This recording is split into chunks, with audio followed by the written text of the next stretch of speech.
Hi, I'm Anita Breen, and this is my case study on parental apathy.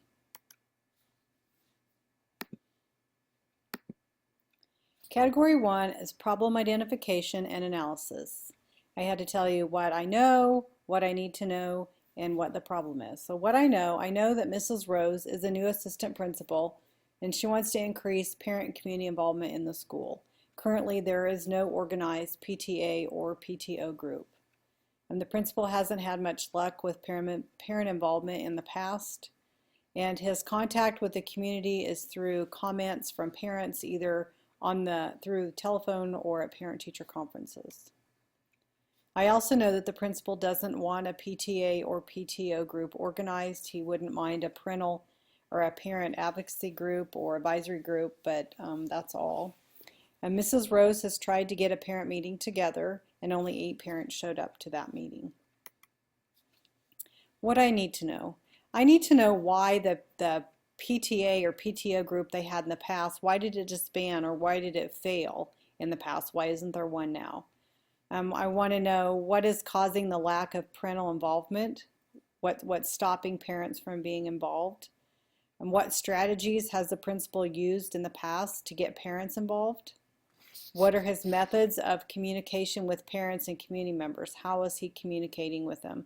I mean, it did say that he, through some conferences or through the phone, but is he doing anything else? Is there anything that's set that is done on a continual basis?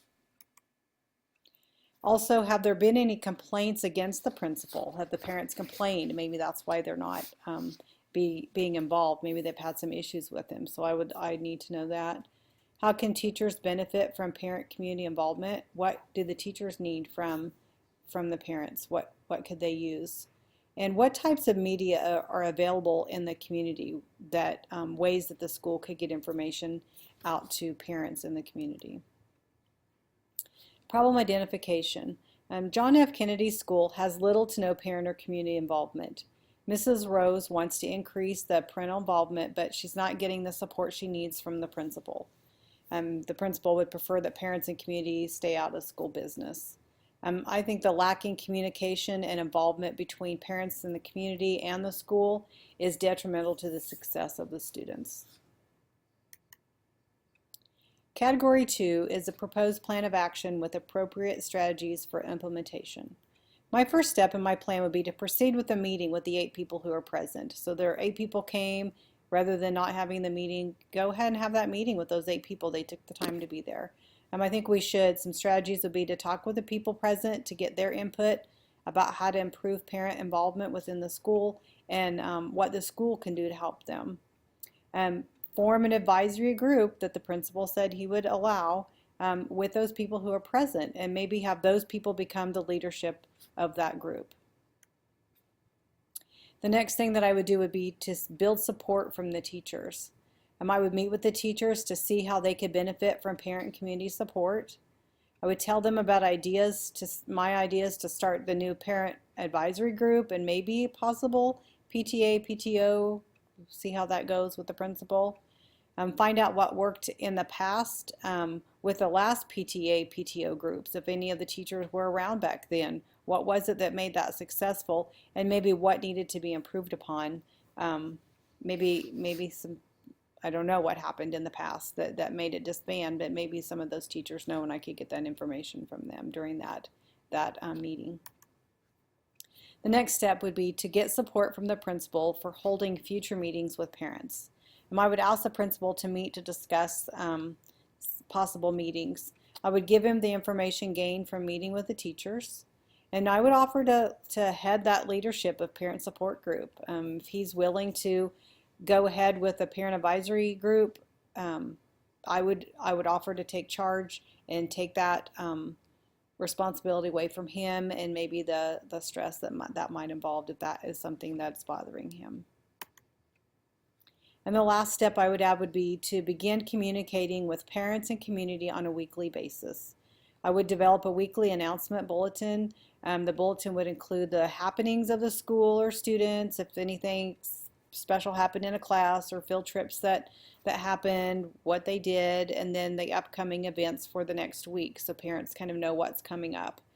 The bulletin will be sent home with students, published in the weekly newspaper, posted on the school website, and announced on a local radio station if there is one. I think that's the first step to getting letting the community and parents know that we want to be a team and we're trying to share information and we're open.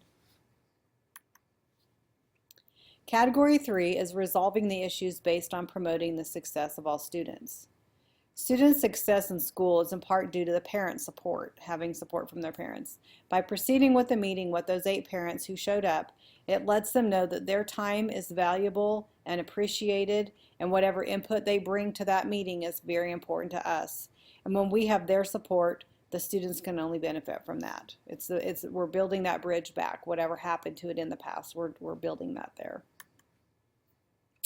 Developing a parent advisory group will allow the parents to give input that they feel is important to the success of the students of the school, and they can discuss volunteering and where they can be of service to the students and the school.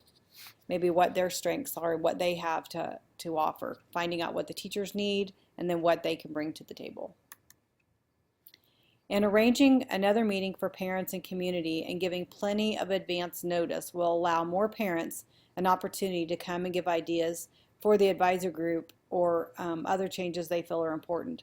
The one meeting that they had, 8 parents showed up, but it was on a Friday is when the note went out. The meeting was on Monday. You know, that's really short notice for parents, especially it might have been in the evening, but if they had to make arrangements for kids or whatever, that really wasn't very much time. If kids even show their parents the note over the weekend, parents might not even have seen it until on Monday. So I think having 2 to 3 weeks in advance notice of the next meeting might give them time to come and maybe give them a little agenda of what's going to be talked about there. This will get more people involved and provide more ideas to benefit the success of students in the school. Increasing communication between the school, parents, and community by publishing this weekly announcement bulletin is going to benefit students because parents and community members will know what's going on and they'll be able to come and support the students if they know what upcoming games or what upcoming programs or whatever's going on in the school. More people will be able to come if they know that it's happening. And I think it'll also bridge that communication gap and help parents feel more a part of their students' success. Category 4, debriefing the problem, reflecting on what I was thinking, feeling, and valuing. What I was thinking, when I first read it, I was thinking that the principal kind of has had a negative relationship with parents in the past, just by things that he said, and that he wasn't really willing to go forth with any other PTA or PTO groups. Made me wonder if something didn't happen in the past, or something happened that made him not want to get help from other people. The other thing that I was thinking was what happened that made the parents not want to be involved with school activities. I mean, they obviously were at one time, now they're not. What happened that made that change? What I was feeling. I kind of felt that the principal isn't a team player. He really seems like he wants to be kind of like the type A personality. He wants to be in charge. He wants to be the one deciding things. He doesn't want didn't seem like he wants parent input. He really doesn't want any groups. He doesn't want them coming into the school. They're better off doing their thing. We're taking care of business here. I also felt sorry for Miss Rose because she really had good ideas and they just seemed to be getting shot down. Like, you know, she wanted to have a meeting. No, and finally he agreed to it, but really it was kind of on his own terms then, and we're not going to do this, we're going to do this.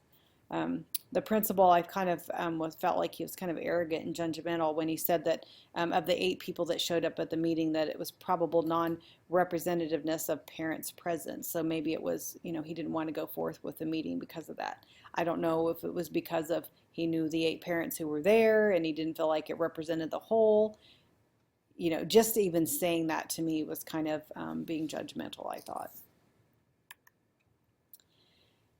What I was valuing, I valued the time that the 8 parents gave for the meeting.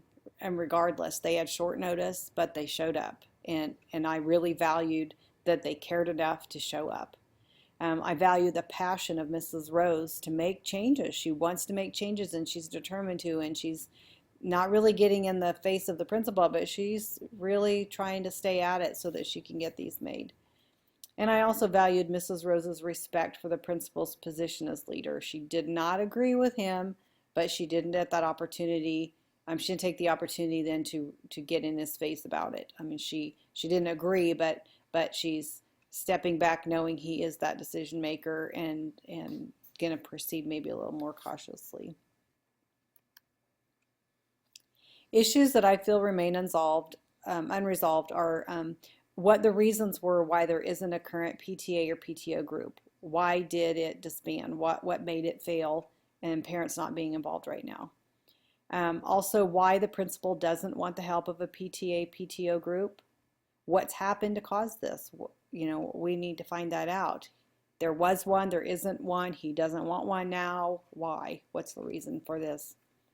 And maybe what has the principal done in the past to foster parent and community involvement? What has he done to try to make things work? He says, oh, I've done things, parents don't want to help. You know, I want to know, what did he do? If it was just saying, I need help in the cafeteria, and nobody wanted to help, is that it? Was there any other things that they could have done? How did he go about it? Did he have meetings? Did he talk to them? I think we need to know what all he has done in the past. And I want to know why it didn't work and what can be done to change it. I think those things still are unresolved. Category 5 is reflection of Standard 4, collaborating with families and community members, responding to diverse community needs and interests, and mobilizing community resources. Component 1, collaborate with families and community members to contribute in school success.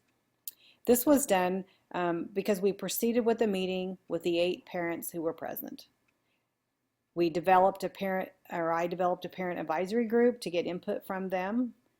I'm arranging for future meetings with families and community members with advance notice to help increase participants. Going to have, plenty of notice, 2-3 weeks ahead of time. Let them know the agenda, what's going to happen, and hopefully get more parents there, not just from a Friday to a Monday.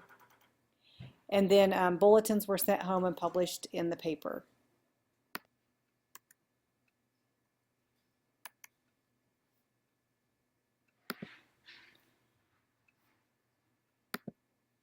Component 2, respond to the diverse needs and interests of the community on an ongoing basis.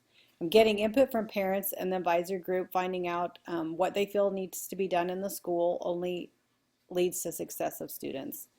Teachers gave input on how they would benefit from the parent or community support and involvement, and determining what didn't work in the past so we can move forward in our school-home community relationship. And all of those things respond to the diverse needs and interests of the community on an ongoing basis. Component 3, to mobilize community resources to address and help solve problems in a way that supports the school. And this was done determining from the teachers what they needed in the form of support and involvement, and then taking that information and sharing it with the community resources who can provide the services. Talking to those parents in that advisory group, letting them know this is what the teachers need. What strengths do you have that you could help provide those services? I think asking parents for ideas of how they would be able to help support the success of their children in the school. Again, that parent advisory group, possible PTA, PTO groups in the future, getting more community members involved in the next meeting. Doesn't necessarily have to be the parents. It can be community members also, people who had kids in school at one time, but maybe they're not now, but still want to be involved in helping to support students in the school. And that's it. Thank you.